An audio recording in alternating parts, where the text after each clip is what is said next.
live. Selamat datang di klinik gratis Agile Kampus. Yoi, yoi. Ya, di sini adalah tempat kamu bisa nanya apapun itu tentang software development gitu secara gratis. Ini acara ketiga kita ya, Mufid ya. Ini acara ketiga kita, jadi saksikan terus acara-acara kita selanjutnya karena bakal seru banget topik-topik ya untuk selanjutnya dan sekarang juga tentu saja. Kita perkenalan dulu. Saya Mufid, saya adalah technical consultant di Agile Kampus. Saya punya pengalaman di bidang teknis sesuai jabatan saya di Agile Kampus.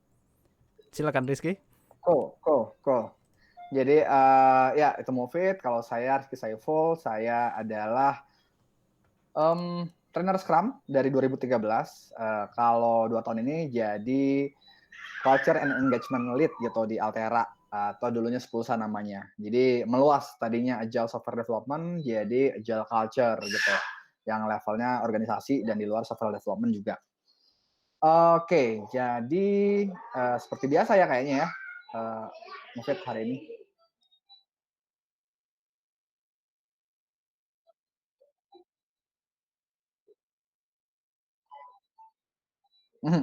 Kalau nggak ada pertanyaan, kita juga ada siap kok nanya satu sama lain ya, Fit ya.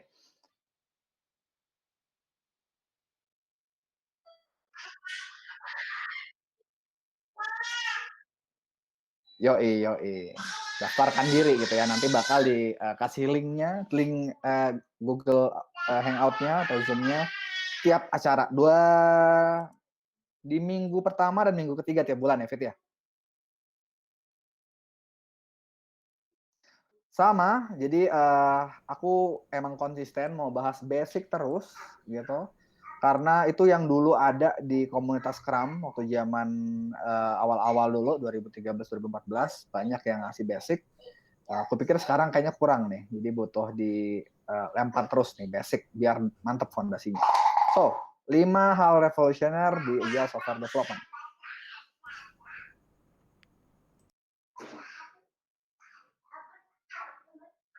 Lanjut aja nih, Fit. Gimana? Ya, lanjut, silakan. Oke. Tunggu-tungguan. Nah, oke, di share screen. Aman share screen di sana?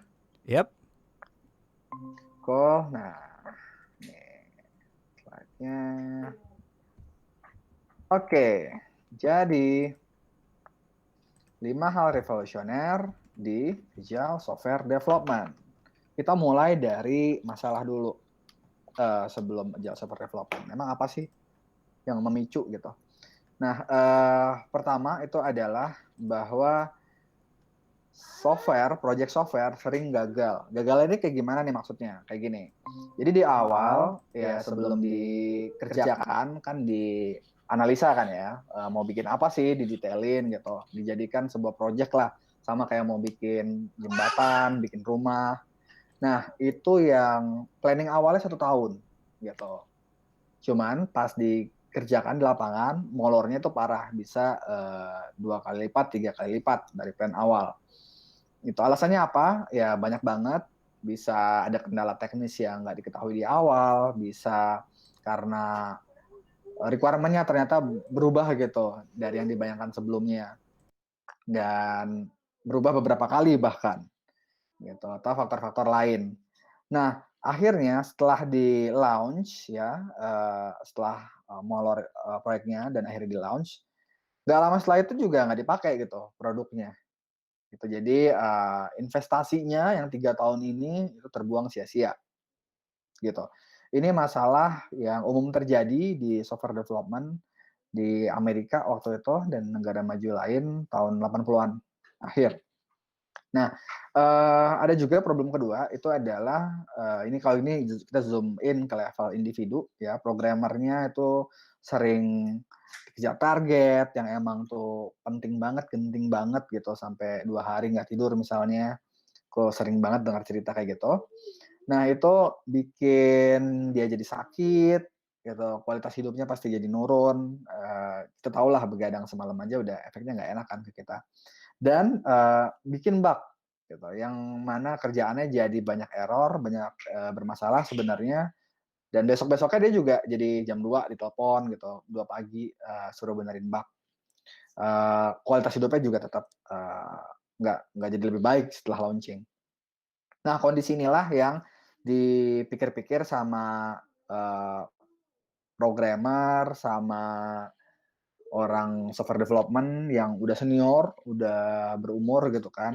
Nah, dia pikir kayaknya masalahnya setelah ya pengalaman mereka itu, masalahnya kayaknya bukan di orangnya, bukan di programmernya kurang jago, atau mungkin di apa, sistem analis, bisnis analis yang kurang jago ngedetailin, bahkan juga bukan dari sisi, apa, level project sponsor gitu yang punya ide, yang ngeduitin. Masalahnya ada di proses. Proses kerjanya yang menurut mereka itu nggak cocok buat dipakai ke pengembangan software. Proses kerjanya itu cocok untuk bikin bangunan, bikin jembatan, bikin event, gitu. Nah, mereka propose, cara kerja yang akhirnya, namanya beda-beda ya, ada Scrum, ada DSDM sebelum Scrum, habis itu XP. Nah, pas mereka bikin proses kerja baru ini, mereka juga ngobrol via online dan kayaknya sama ya, ada kesamaannya ya gitu di cara kerja yang mereka bikin dan akhirnya mereka ketemu dan pas ketemu itulah tahun 2001 mereka memilih nama Agile buat menyebut, kesamaan diri mereka itu, gitu. Konkretnya apa sih yang sama? Ya itu kelihatan dari si, 5 hal revolusioner ini gitu yang akan saya bahas satu-satu. Pertama itu adalah minimum viable product, gitu. Ini konsep bahwa, "Hey, ini, kelihatan ya kursor aku ya?"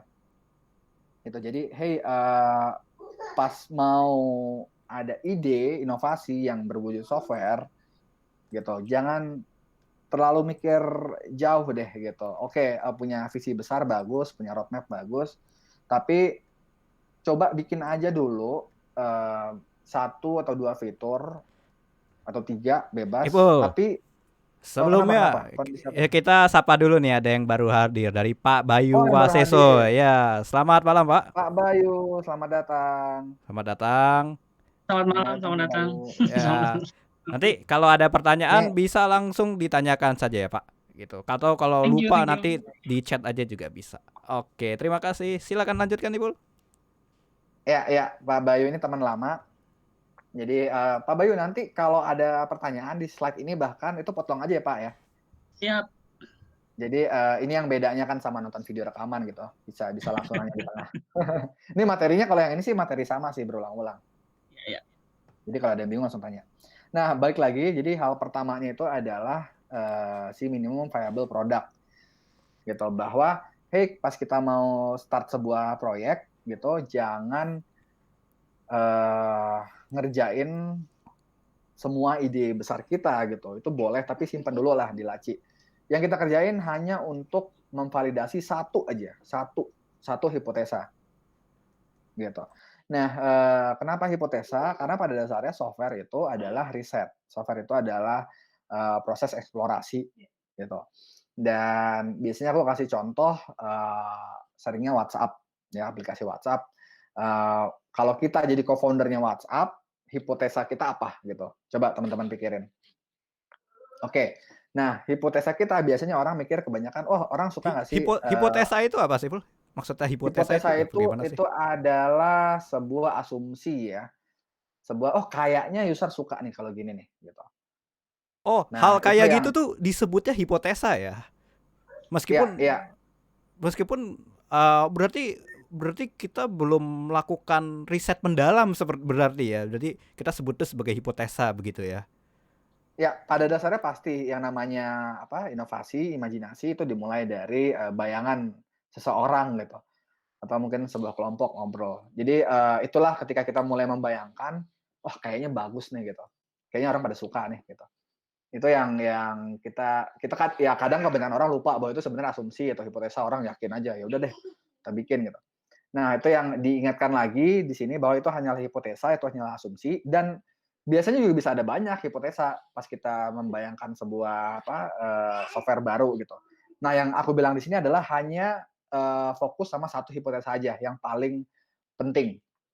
Oke, aku balik lagi ke contoh tadi yang WhatsApp, mungkin orang ngebayangin hipotesanya, orang suka nggak sih kalau ngechat tapi tampilannya, kayak gini ijo-ijo gitu, atau orang mau nggak sih kalau, ngechat tapi bukan, khusus di satu apa, platform HP, BBM doang atau Android doang atau iOS doang. Bukan itu hipotesanya. Hipotesa paling besar itu adalah orang mau nggak sih daftar di aplikasi HP chat gitu, yang mana dia bisa nge-share nomor teleponnya gitu di grup. Itu yang kalau di BBM kasusnya nggak kayak gitu. Gitu. Jadi itu juga yang bedain WhatsApp sama BBM di pas awal muncul.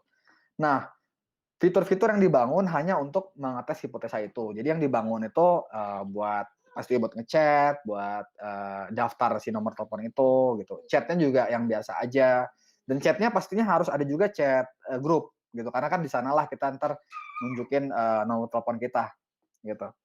Yang mungkin dugaannya pas di zaman sebelum WhatsApp orang mungkin takut nih nge-share nomor HP, takut disalahgunakan gitu sama orang orang lain di grup gitu. Itu yang ternyata hipotesanya terbukti bahwa orang nggak masalah nomor nomor HP-nya ke-share di grup dan akhirnya benar WhatsApp mengalahkan BBM gitu. Jadi kelihatan ya kalau kita udah nge-planning 1 tahun itu jangan-jangan terlalu banyak hipotesa kita. Jadi hanya satu hipotesa aja dan fiturnya sesedikit mungkin untuk membuktikan itu.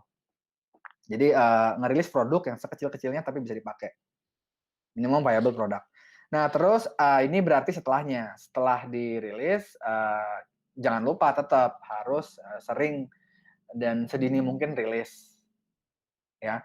Jadi setelah rilis pertama, tetap rilis terus, cepat, dan dengan begitu kita bisa jadi ini nih nomor 3, benar-benar ngedengerin apa pendapat user gitu. Pendapat user tuh macam-macam, mulai dari komplain, mulai dari ide, dan pendapat ini juga bisa sesuatu yang nggak mereka sebutkan gitu, tapi dari sesuatu yang mereka lakukan, dari yang memakai fitur ini banyak loh gitu, sering nih di pagi hari gitu. Itu yang beneran kita perhatiin dan kita jadiin bahan juga buat nanti ambil keputusan.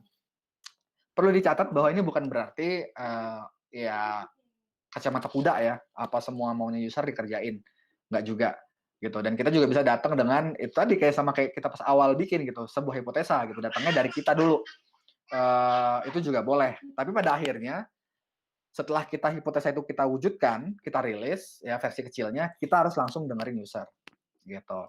Dan kita kita tentukan arah kita ke depannya tergantung dari pendapat user itu.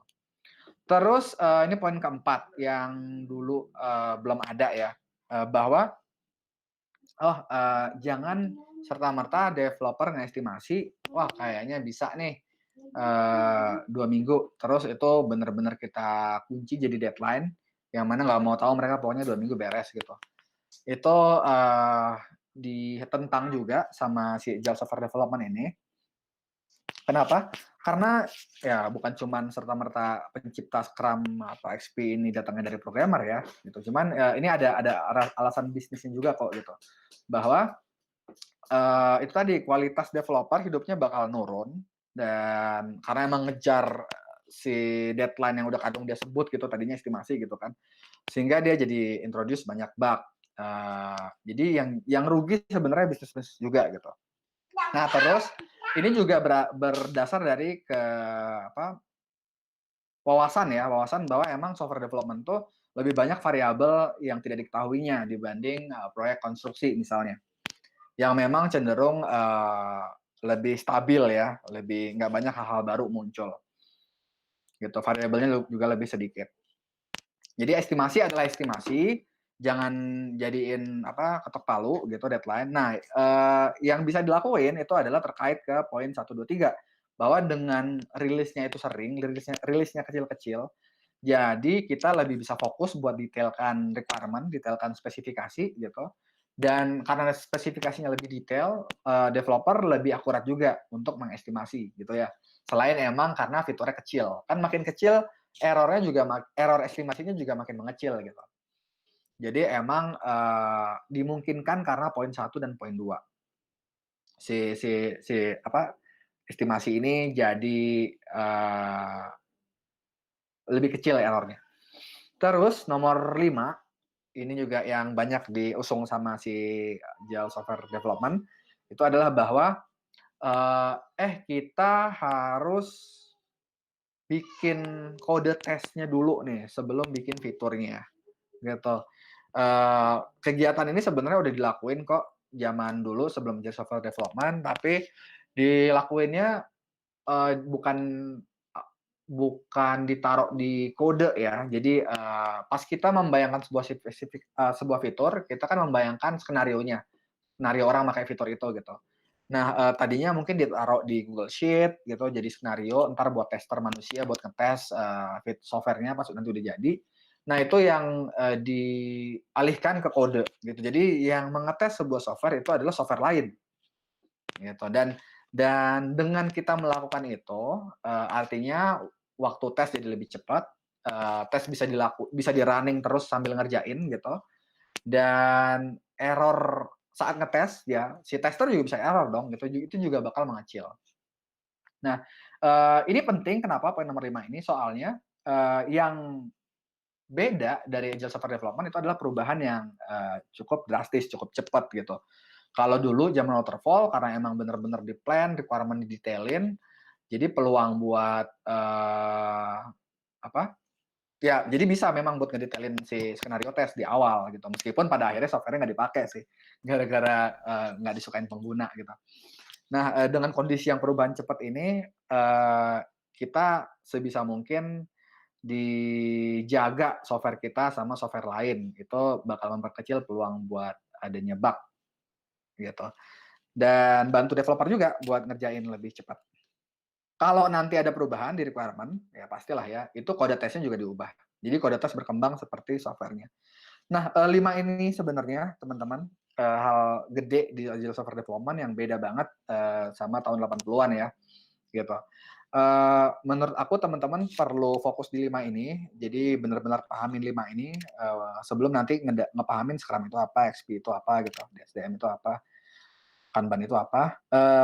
Kenapa? Karena esensinya di sini. Dan pastiin dapat buy-in juga gitu ya dari, top management terkait poin-poin, yang 5 ini.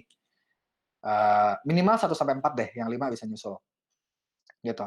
Dan ini lebih mudah daripada teman-teman itu ngapalin 12, prinsip Agile Manifesto gitu. Udah bisa terangkum di 5 ini. Dan ya ini tadi ada muncul kan project mindset. Jadi sebenarnya dengan munculnya Agile Software Development, disadari bahwa, hey, bikin software itu bukan ngejalanin project gitu ya. Karena apa? Karena ya abis dia dirilis, terus aja di dev gitu selama dia dipakai, selama ada masukan dari pengguna.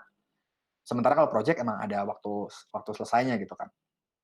Nah, ini yang balik lagi, bisa banget lagi disariin lagi jadi 3 hal sebenarnya yang nyambung sama Agile, sama Tangkas. Pertama cepet ya, poin 1 sama poin 2 itu cepet gitu. Nah, poin 3 itu bahwa emang ya fleksibel, bisa diubah plan-nya di tengah gitu, karena emang ngerespon ke apa, pendapat pengguna gitu ya. Nah, poin 4 sama 5 ini bisa dianggap sebagai yang bikin kita jadi bisa gerak, jangka long term gitu ya, tahan lama gitu, nggak gampang jatuh, nggak gampang berhenti gitu. Nah, ini yang kalau teman-teman lihat kan sebenarnya bicara binatang gitu, tangkas, lincah gitu, gesit, ya itu bahwa dia bisa gerak cepat, bisa belok-beloknya juga gitu kan, lincah, pindah-pindah gitu, dan dia juga nggak gampang jatuh. Dan bukan kayak citah gitu, lari kenceng tapi cuman, sebentar, nggak bisa lama-lama, gitu. Ya, sekian, Pak Mufid, saya lebih nggak nih 15 menit? Ya, ini menarik banget ya. Jadi, kita tetap bertahan di sini dulu full screen-nya ya. Oke, Eee, oke. ya, jadi, eee, bahwa Agile itu perbedaan utamanya adalah untuk menghilangi project mindset tersebut. Betul, Jadi di betul. mana tapi sebenarnya kan, Scrum itu sendiri memang project karena ada goal-nya dalam, 1 sprint begitu ya. Sprint gitu ya. Ya, tapi perbedaannya adalah di sini goalnya itu ya dalam waktu singkat, sehingga seperti yang terlihat di nomor 2 bahwa Mhm, kalau ada masalah kita langsung bisa melihat, karena memang ya, kita dalam waktu singkat kita harus bisa menghasilkan sesuatu. Kalaupun ya. tidak bisa, harus dibuat semodular mungkin sehingga bisa tampil begitu ya, Pul, ya? Mhm, mhm, mhm, mhm. Jadi ada Oke. yang bisa dipakai gitu, dikejar ke sana. Oke, ya ini menarik sekali ya. Oke, Mmm, Tunggu, Pak Mufid, sebelum masuk, aku mau bilang sedikit, komen sedikit tadi yang Pak Mufid bilang. oh iya silakan. Jadi jadi bahwa Scrum itu project itu mungkin juga, takutnya ada pendengar yang salah tangkap gitu. Oh ya, benar benar Heeh benar, heeh. harus Heeh diluruskan heeh. ini. Iya iya, Scrum terdiri dari sprint. Nah, sprint-sprint gitu kan ya, yang jangka waktu gitu, ngerjain sesuatu, temanya udah fix, udah dikunci, nggak boleh berubah lari. Nah, sprint itu project, benar, gitu. Jadi, itu Scrum Guide sendiri yang bilang.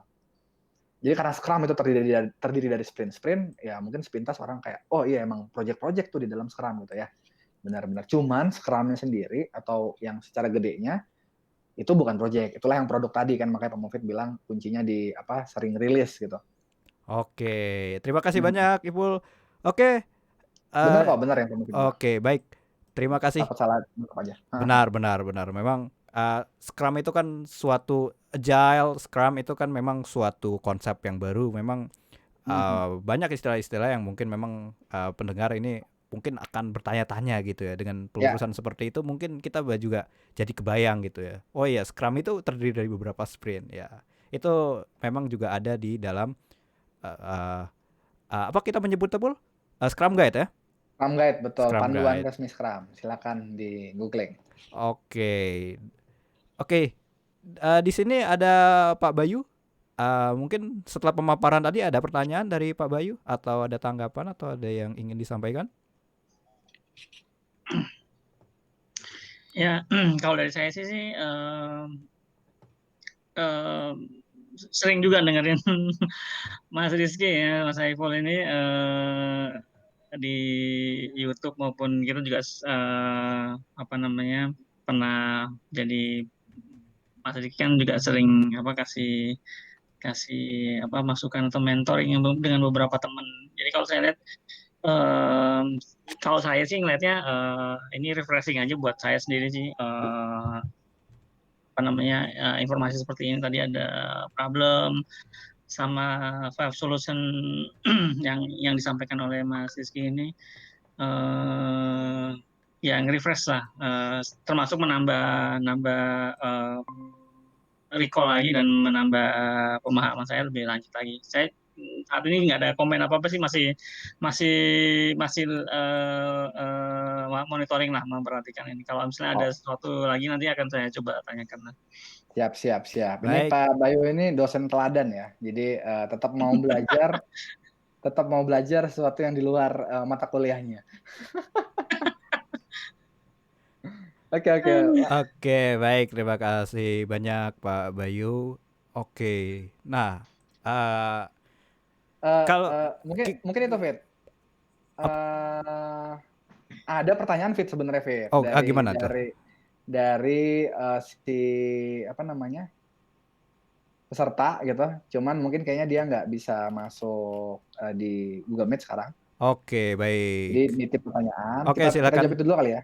Silakan silakan silakan silakan. Nah ini eh menarik juga nih. Jadi pengen dengar pendapat Pak Mufid. Itu Pak Bayu juga boleh. Jadi oke dari Pak Tatang dari Minova. Bila ingin menerapkan agile development, dokumen apa saja yang minimal harus dibuat selama proses pengembangan produk? Gitu. Jadi di agile development dokumen apa aja sih gitu? Seenggak-enggaknya yang wajib ya, yang minimal ya dibuat. Gimana gimana? Pak Mufid mau sharing dulu? Oh, mungkin dari Pak Ipul dulu tentu saja. Jadi oke, dokumen ya. Nah, ini aku masih share screen kan ya. Yap. Jadi ini aku tunjukin aja di sana manifesto manifesto.org. Ini adalah website yang aku bilang tadi ya, digambar ya di sini ya. Jadi pas pencipta Scrum, XP, ada perwakilan juga dari DSDM ngumpul, mereka memilih nama Agile tahun 2001. Nah akhirnya ya ini fotonya nih, terus mereka bikin website gitu kan. Nah di sini ada nih yang menulis apa working software, salah satu prinsipnya over comprehensive documentation gitu. Jadi itu Pak Tatang yang nanti mungkin nonton via recording ya, bahwa si Agile Software Development lebih memperdulikan software yang bekerja, yang berjalan gitu. Bukan berarti dokumentasi nggak dipeduliin, tapi fokusnya, prioritasnya adalah ini working software. Nah, dengan prinsip ini adalah artinya dokumentasi itu dibuat secukupnya sehingga bisa bikin working software gitu. Dan juga sehingga bisa bikin interaksi individu jadi lebih mudah. Kolaborasi dengan customer gitu ya, dengan klien itu lebih mudah dan tetap juga bisa respond to change. Jadi ini oke kita kerjain, tapi syaratnya yang 4 di sebelahnya ini itu utamanya gitu ya. Nah, artinya konkretnya ini mungkin aku buka si ArtRage. Konkretnya apa sih dokumennya? Nah ini nih yang kayak seru nih buat brainstorm bareng. Buat bikin working software. Definisi working software ini apa sih? Yang bisa bantu? Kalau Working software. apa ada definisinya, Pul, di Scrum Guide itu sendiri? Ya kita ngasih nama increment gitu kan, hasil kerjaan yang kepake, software yang udah diupdate yang bisa dipakai gitu.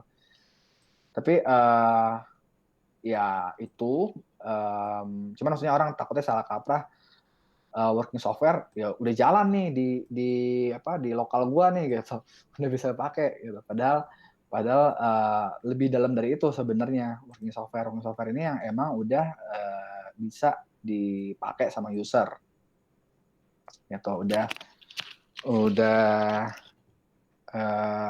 dipakai sama user gitu sehingga bisa ngasih value, ngasih manfaat. Nah, dengan definisi seperti ini, kira-kira apa aja nih yang dibutuhin dokumentasinya gitu buat bikin working software? Pertama, biasanya apa? Gitu. Pastilah spesifikasi kan ya gitu. Jadi gimana kita si software ini yang tadinya cuma imajinasi itu bisa didetailkan, bisa dituliskan yang tadinya cuma bayangan di otak seseorang gitu, atau mungkin beberapa orang pas diobrolin, tapi akhirnya bisa jadi terdokumentasi ya sehingga nggak ada miskom gitu. Jadi spesifikasi gitu. Nah dari sini ada lagi nggak yang dibutuhin buat sehingga ini bisa jadi gitu, bisa jalan? Biasanya yang kedua itu adalah si testing skenario gitu. Testing skenario. Nah, dua ini basic banget nih Pak Tatang. Menurut aku sih dua ini cukup. Dua dokumen ini cukup untuk bikin si software ini beneran bisa jalan dan dipakai sama user, terus ngasih value gitu. Nah, yang jadi pertanyaan, mau kayak gimana spesifikasinya, sedalam apa gitu. Testing skenario-nya juga mau kayak gimana ditulisnya. Nah, ini yang kalau dari pengalaman aku dan juga yang aku baca-baca, nggak ada pakemnya. Gitu, kalau Agile Software Development harus bikin dokumen SRS misalnya gitu, di sebuah project gitu. Kayak yang waktu dulu aku belajar di kampus sebelum Agile, itu kayak gitu diajarin dosen. Nah itu yang ternyata di Agile Software Development nggak dibilang format softwarenya. Nah maka kenapa pas aku terjun langsung di lapangan, ya aku memahami bahwa memang ada tim yang emang ngerjain spesifikasinya ini detail banget gitu. Mungkin kalau bisa googling itu bikin prototype ya, pakai Figma atau apapun yang ntar bisa diklik tombol-tombolnya terus terpindah ke halaman lain gitu. Tapi itu cuma gambar sebenarnya. Dan desainnya benar-benar persis kayak aplikasi gitu. Nah, ada yang sampai sedetail itu, ada juga yang cuma coret-coret gitu. Ada mungkin yang levelnya udah tulisan aja gitu, instruksi tulisan teks gitu, dan detail terkait desainnya emang diserahkan ntar dibebasin ke tim developer, tim designer buat ngembangin. Ya, anything that works buat tim gitu, nggak ada miskom, ya udah itu yang dijalanin gitu. Nah, si testing scenario itu juga macam-macam gitu kan cara nulisnya. Tapi secara umum Agile Software Development mendukung nulis testing scenario ini dalam bentuk tadi kode ya.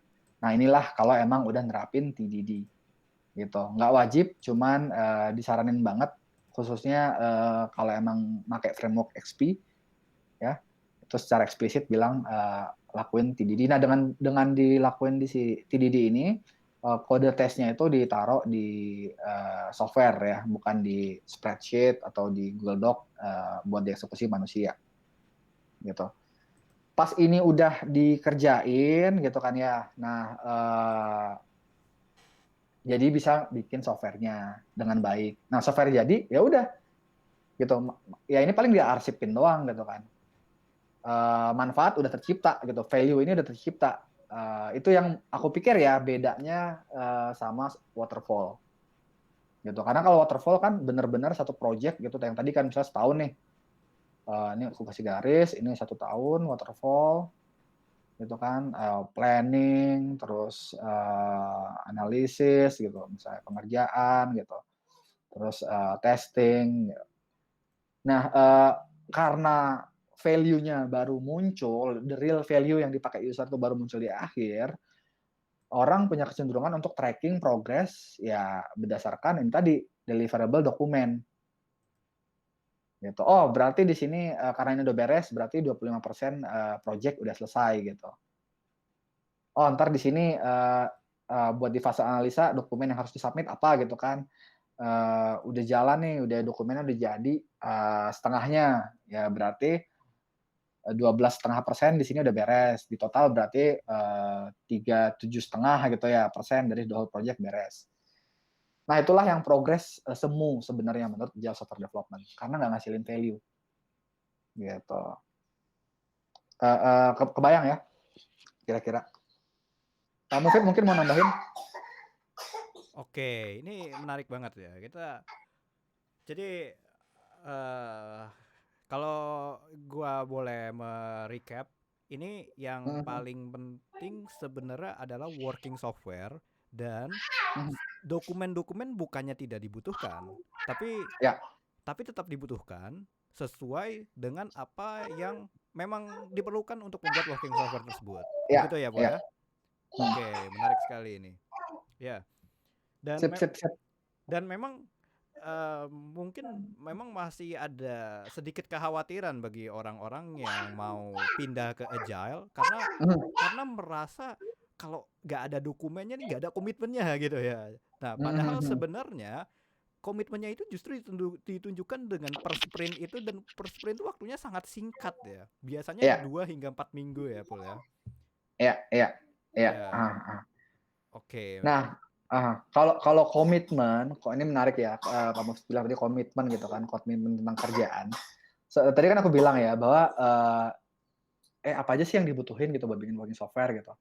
Nah, di sini aku kan emang harus bikin tuh spesifikasi requirement-nya gitu kan ya. Nah, ini memang dilakukan di awal atau bahkan sebelum sprint, Pak Mufid.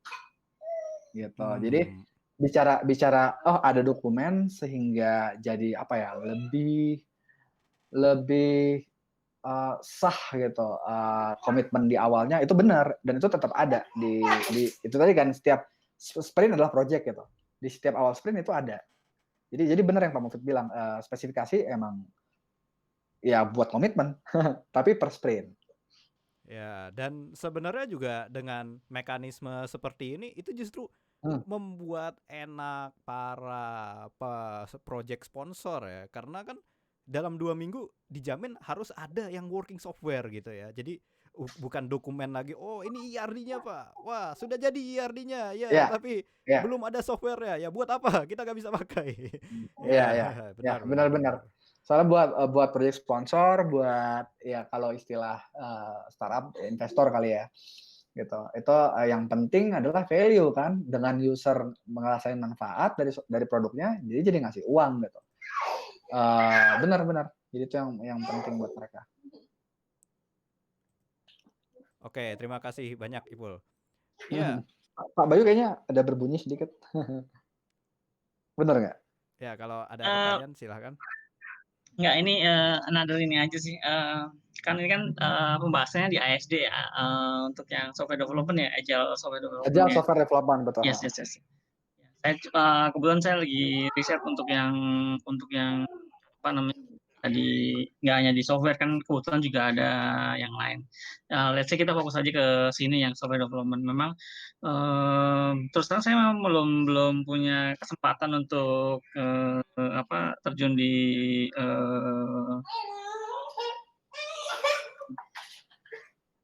real project untuk software development sih. Jadi kayak Jadi belum. emang baru dengar teorinya ya. Kayak di lapangannya gimana nih gitu. Enggak, ini secara knowledge-nya udah dapat, hanya cuman belum punya kesempatan dapetin Ya, real untuk implementasinya, itu aja sih. ya, ya, Jadi ya, udah. eh, ya apa namanya, kebayang-kebayang, tapi pasti di lapangan tuh pasti akan ada punya apa, tinggal apa, ngejustnya aja secara konsep seperti ini, gimana nanti apa namanya, dari let's say Scrum Guide-nya sendiri, terus Ya, di waktu kita implementasikan seperti apa, seperti itu aja ya, sih. ya, ya. Kalau ngelihat dari secara konsep seperti ini kan, kalau saya kan lihatnya dari sisi apa, project manajemennya ya, lihatnya dari sisi project manajemennya itu juga apa, ya tadi yang disebutin beberapa juga eh, em, eh, udah sesuai dengan yang ada di lapangan. Kadang-kadang di mana Scrum ini kan memberikan satu value per per per apa, periode yang Sprint. cukup singkat, dan tapi juga tetap apa namanya, istilahnya ada semacam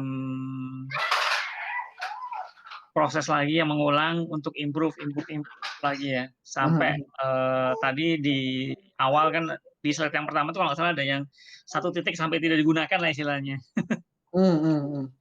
Terus soal presentasi juga, iya ini memang kalau di project sih memang kadang-kadang Ini yang persen ini ya, oh udah iya, beres gitu. Ya. agak semu sih. Tapi ya kadang-kadang mereka manajemen kadang-kadang butuh lihatnya seperti itu. Mereka juga nggak ngelihat detail 25% sampai mana aja sih sebenarnya. Ini Ya, ya, objek apa, measurement-nya tuh realnya kayak gimana sih sebenarnya? ya, ya.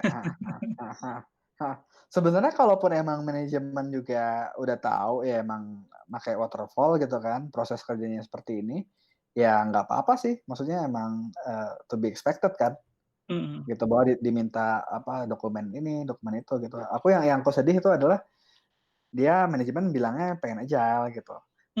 Jadi dan nggak paham agile itu apa, tapi tetap minta gaya kayak gini gitu kan. Itu berarti emang harus diedukasi dulu. Iya, iya, iya, iya. Nah, betul. Jadi ntar di lapangan pasti banyak banget problemnya buat nerapin Scrum ataupun Kanban. Makanya tadi aku nggak tahu ya, aku semangat banget nih buat nyebarin 5 hal ini gitu ke Mm-mm. ke publik. Eh, Kalau 5 hal ini jadi pegangan itu lebih mudah sih dibanding kayak aturan-aturan apa eksplisit, XP minta apa, Kanban minta apa, Scrum minta apa gitu. Soalnya biasanya kadang ada mentok di sana dan buat ngejelasin ke atas tuh bingung gitu. Kan bisa, oh soalnya sekarang Scrum Guide minta gini gitu. Nah, terus dijelasin ke bos, mereka mana peduli Scrum Guide minta apa gitu kan. Jadi why-nya dari sebuah proses yang baik itu harusnya bisa dijelasin dari 5 poin ini menurutku. Gitu. Dan kalau hal-hal detail jadi nggak sesuai ya nggak apa-apa selama secara prinsip emang tadi cepat, fleksibel, tapi juga nggak gampang jatuh. Iya. Nah, Pak Mufid, Oke. gimana? Kalau pertanyaan yang masuk ke aku lewat itu udah semua sih. Oke, menarik sekali. Baik, sekarang eh ya kita di Scrum ini em, kita mengubah nama ya. Jadi hampir semua, bukan hanya Scrum, tapi di Agile hampir itu tidak ada yang namanya project manager begitu ya, Pul ya? Iya, iya. Ya, Eh, di tempat lain juga nggak ada. kalau di sorry nyala. Oh ya, Ya, silakan Kalau ya. Pak. mungkin di DSDM ada loh, kalau nggak salah ya. Nah, saya coba cek Menarik, lagi. menarik, Ya, Di menarik, ya. DSDM. Ah, DSDM menarik, tuh menarik. kalau nggak salah ada dia punya punya kebetulan juga salah satu hal yang juga coba saya riset juga itu DSM justru ngenalin coba memadukan kan waktu itu memang salah satu yang kreator kreator DSDM itu juga termasuk yang ikut di manifesto kalau nggak salah ya. Saya lupa eh namanya. iya, iya. Dia bukan kreator sih, tapi dia emang anggota dari DSDM. Si eh ya ntar bisa dicari yang ada font-fontnya kalau nggak salah yang Belanda Belanda itu. Iya, Ah, setuju. Menarik, menarik. terus. eh Ya ini mungkin koreksi aja barangkali pemahaman saya kurang Bener kurang. Pak. Ini Nah, aku lagi ya, langsung lihat kok, emang ada nih. Tapi ini di DSDM sekarang kali ya. Bukan yang apa namanya sebelumnya. itu Mau jadi lanjut. member-membernya kan ada ininya juga ada yang sisi bisnis ada yang sisi teknikal kemudian di tengahnya itu nanti ada nyebutnya bukan bukan Scrum Master tapi apa ya saya lupa itu kemudian ada project manajernya juga kalau nggak salah jadi Ya, ya. Jadi benar. Ini ya mungkin aku share screen aja langsung ya. saya coba. Jadi DSDM itu ada role project management. Nih, sini nih. Tapi sih di sini bilangnya kayak gini ya, managing an empowered team requires a facilitative style rather than a command control ya. Yang ada gambarnya Mas Rizky ada gambar yang Oh bulat-bulat ya, coba ada nggak yang di atasnya ini oh mungkin di atas ada gitu. nah Ya ada. itu nyebutnya tim leader ya. Ya. Nah ini yang aku nggak mendalami di SDM gitu. Jadi aku kalau ditanya detailnya seperti apa itu nggak tahu. Tapi faktanya itu adalah di SDM itu nih kalau aku baca ya dari cerita si sejarah Agile Software Development yang di sini gitu sama cari-cari juga dia itu muncul duluan sebelum Scrum. Dan formatnya bahkan itu loh lebih terorganisir. Jadi emang ada bikin konsorsium, kayak harus masuk gitu, daftar, ntar baru bisa belajar, baru bisa diajarin, dan bayar kalau nggak salah ingat 2.000 per dolar per tahun gitu. Nah jadi, nah mungkin timbul pertanyaan kok bisa malah yang pertama sebelum Scrum itu kayak lebih rapih gitu kan? Nah pas aku selidiki sejarahnya emang sebenarnya precursor dari Agile ini adalah RAD, Rapid Application Development, itu tahun 80-an. Ya. Tahun 80-an yang ya ini muncul juga di textbook kuliah aku dulu di project management gitu, RAD.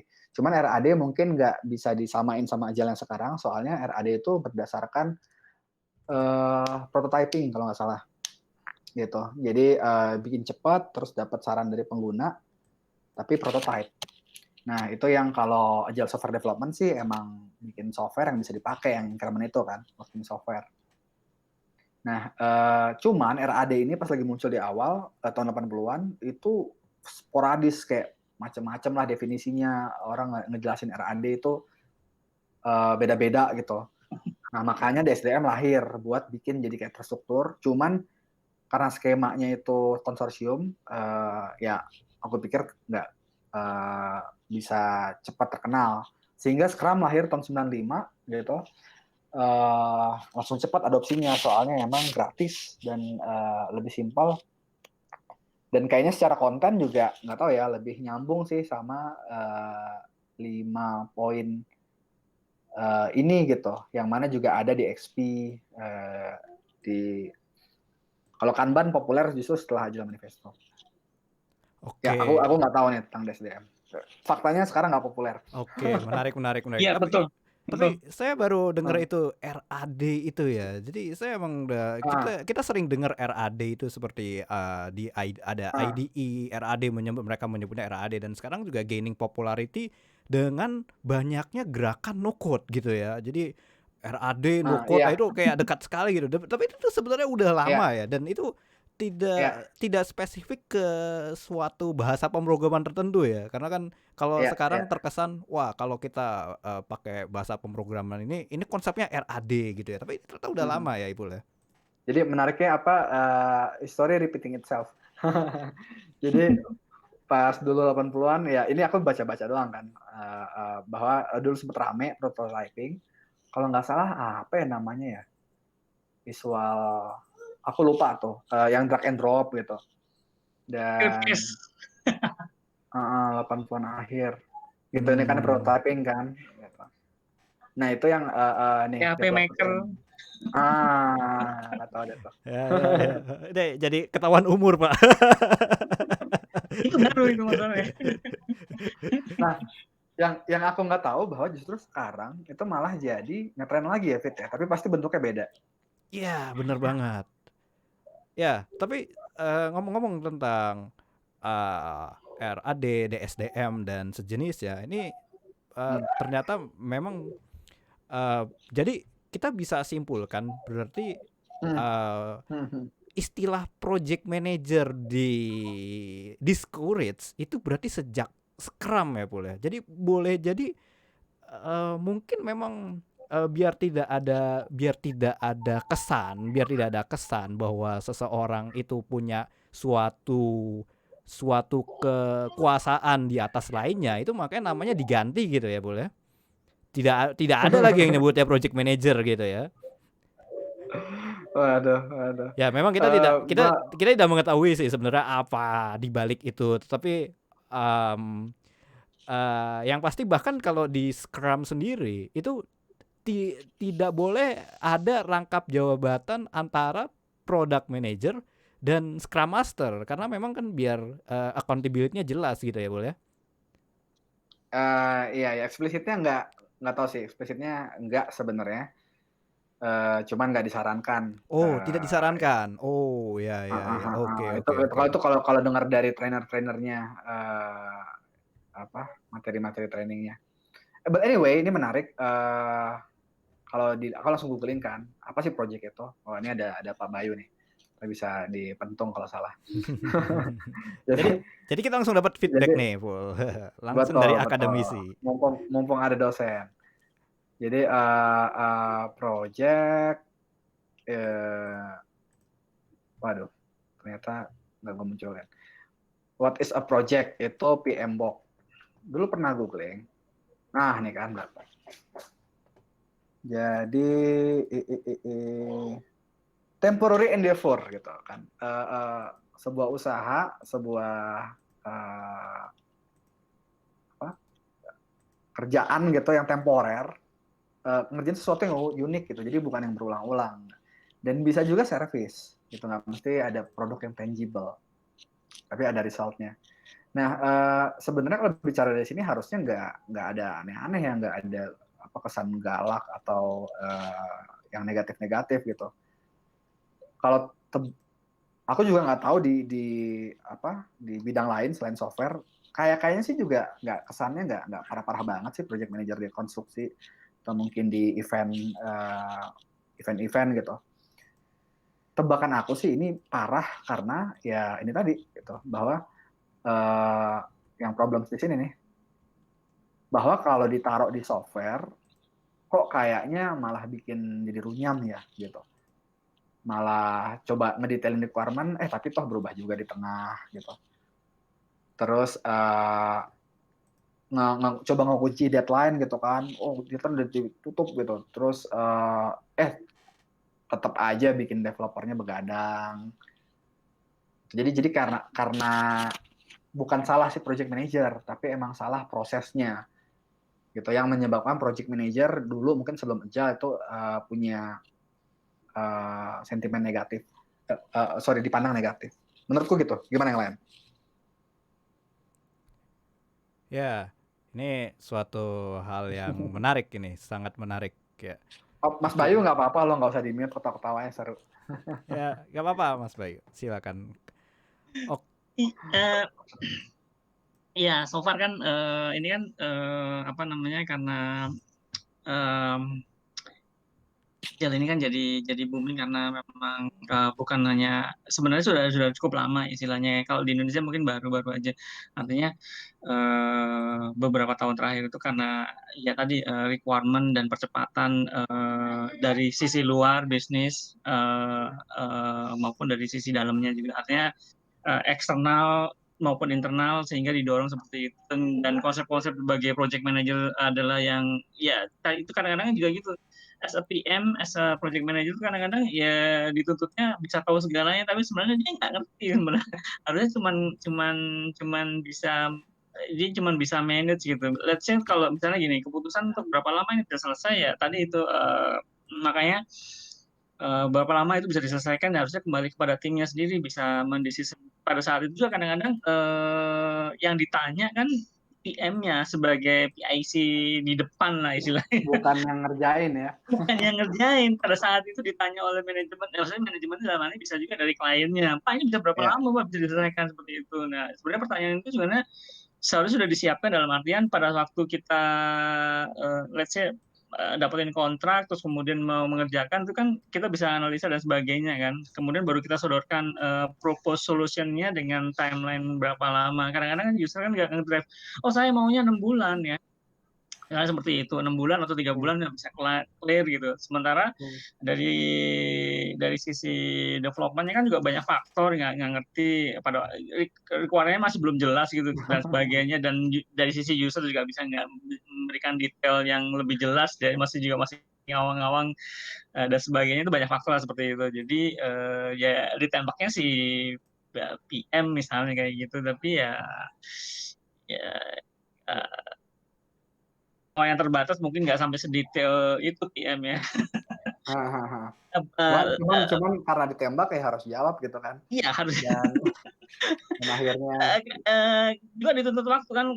Kalau mau kita sebenarnya ya tadi itu kondisinya, kalau kontraknya jelas dan sebagainya kita bisa pakai waterfall secara utuh. Tapi karena kontraknya requirement-nya belum jelas, ya kalau mau pakai caranya agile seperti itu ya harus dengan kayak tadi konsepnya seperti itu. Makanya PM Box yang mendatang juga yang versi 6 sekarang kan juga sedikit mengadopsi itu, dan bahkan mungkin nanti yang di versi yang terbaru yang PM Box versi 7 itu tahun depan ini mungkin bisa di launching, itu juga sudah konsepnya juga udah mulai banyak. Yang dari sisi PMI Project Management Institute sendiri juga udah ngeluarin ini kan sertifikasi untuk yang artinya pengetahuan tentang agile sendiri di ya, SCP, maupun nanti akan punya disiplin agile mungkin di pernah dengar juga ya.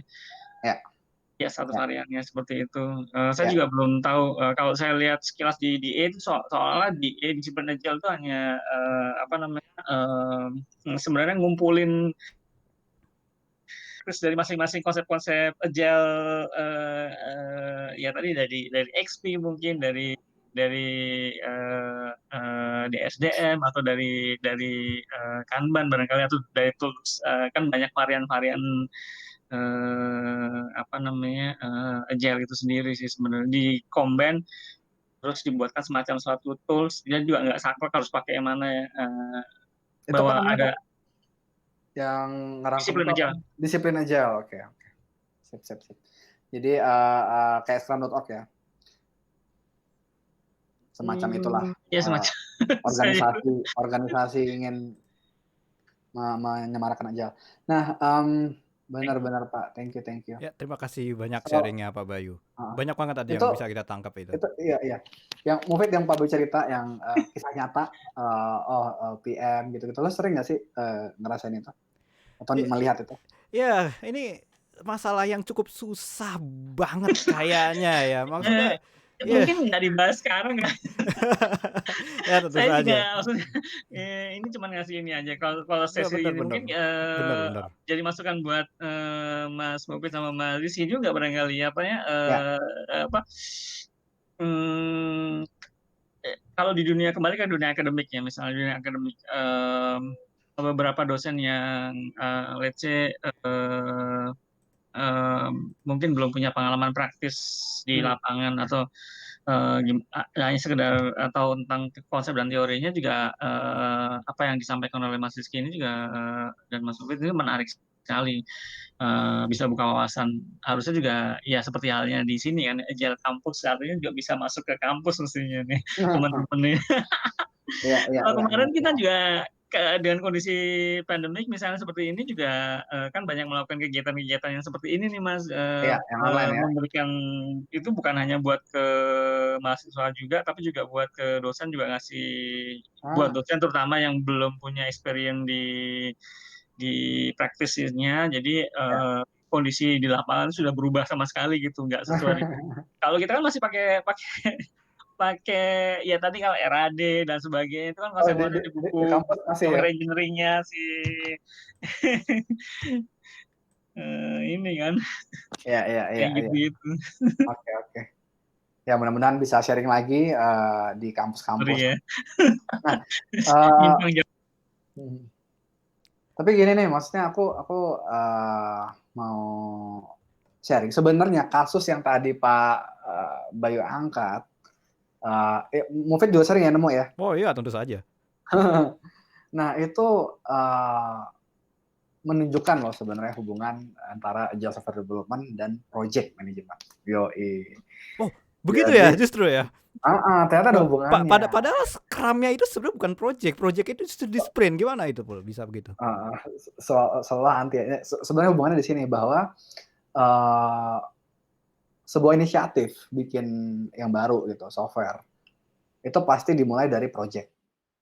Gitu. Jadi project yang gede, ini bukan sprintnya doang gitu, project yang gede. Jadi balik lagi ya coba ke apa? Ke yang tadi itu 5 hal revolusioner. Di sini kan dibilang nih, pertama minimum viable product gitu. Nah, habis itu baru early and often release. Artinya emang sebelum minimum viable produknya jadi, ya emang belum bisa rilis gitu kan. Minimum viable product inilah rilis pertama. Gitu kan ya. Nah, buat rilis pertama ini, emang bisa satu sprint. Gitu. Most of case-nya nggak bisa, butuh beberapa sprint. Nggak tahu deh, kecuali emang kebetulan kecil banget Benar, dan benar, emang benar, benar, developernya benar sih, dan benar emang itu. developernya jago banget gitu. Benar, benar, benar, benar. Cuman buat nyiapin buat ngembangin sebuah fitur itu satu hal. Cuman buat nyiapin dari nol scratch kan ada infra yang harus di setup gitu. Itu nggak tahu, another problem lagi. Belum juga tim developmentnya masih forming, baru dibentuk, baru digather, memperlambat performa pastinya. Nah, artinya ya kita nggak bisa tadi toh yang digambar mana tadi di sini, kita nggak bisa rilis, kita nggak bisa ada working software dan ngelempar ke user sehingga bisa ngeliat value gitu. Nah, maka ini berarti balik lagi ke sini ya. Di yang apa namanya? Pas kita nge-scrum kayak atau nge-kanban atau apapun itu, kita tuh jalanin waterfall dulu sebenarnya gitu. Kita tuh warnanya dibedain deh. Kita tuh sebenarnya ngelakuin tahap ini dulu gitu kan.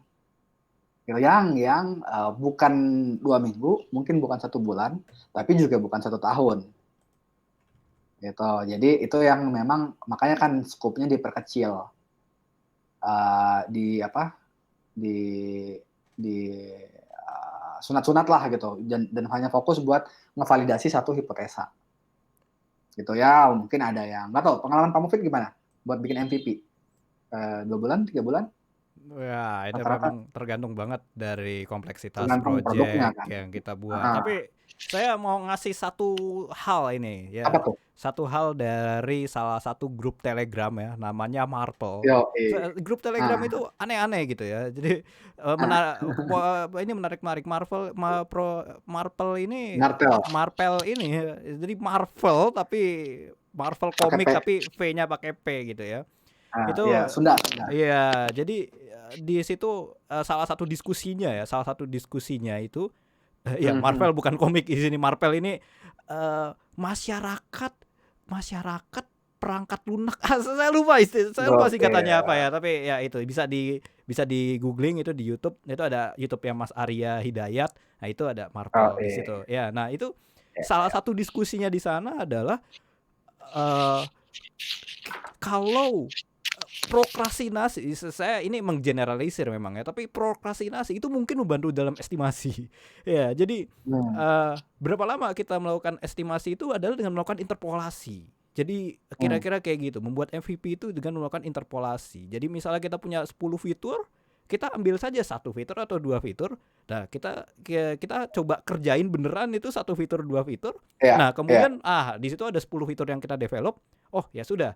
Kalau satu fitur itu butuh waktu 1 bulan, berarti 10 fitur mungkin 10 bulan. Memang tidak selalu serta-merta seperti itu, tapi itu salah satu diskusi yang cukup menarik ya. Tapi memang itu bukan satu-satunya jalan. Banyak sekali jalan untuk melakukan estimasi, untuk melakukan MVP, dan iya. Kalau gue nanya realnya sih, Fit. Maksudnya realnya biasanya berapa bulan? Cuman lu udah jawab kan beda-beda tiap proyek. Ya, tentu saja itu beda sih. Kenapa sesuai yang Ipul tadi katakan early release. Mm-mm. Jadi kalau kita bicara MVP kan tentu saja paling satu fitur, dua fitur gitu ya. Iya, betul. Iya, jadi gitu sih. Ya. Dan Aha. kalau kita bicara MVP malah beberapa itu malah lebih ekstrim lagi ya. Misalnya Dropbox MVP-nya hanya video. Oke. Iya, Ini menarik nih, ini iya. menarik. Flip yang buat transfer di Indonesia itu ya, MVP-nya Ya, hanya semacam Google Forms ya. Jadi sangat-sangat sederhana. Oke. Ya, ini Pul. ya, Eh, ya, ya, ya, ya. Ipul, Pak Bayu, diskusi kita ini sangat menarik ya. Semakin malam ini semakin menarik. Tapi kita di sini kita hanya 1 jam saja. Jadi Betul, betul. ya memang ini menarik banget. Tapi sayang sekali kita harus akhiri gitu ya. Buat rekan-rekan juga besok juga harus bekerja, hari ini hari Minggu Betul, dan kita betul. live. Betul, Pak Oke, Mufid. ya baik. Kalau begitu saya akan mencoba merangkum.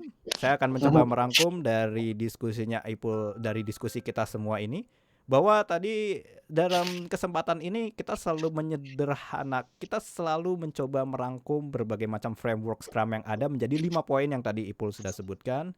Kemudian tadi kita sudah membahas juga di Scrum itu ada dokumen apa aja sih yang dibutuhkan sih gitu. Tapi ternyata justru dokumen itu kalau tidak ada hubungannya dengan working software, mungkin kita tidak membutuhkan dokumen tersebut. Karena yang ditekankan dalam Scrum itu justru adalah working software gitu ya. Dan dalam diskusi dengan Pak Bayu juga tadi kita mendengar project manager itu yang biasanya ada di tempat. Jadi kalau mau ditembak estimasi ya project manager. Ya memang ini adalah masalah yang cukup sulit. Mungkin kita bisa bahas di kesempatan mendatang ini, Pul. Betul, betul, betul. Bisa Nah, banget, bisa ya. banget.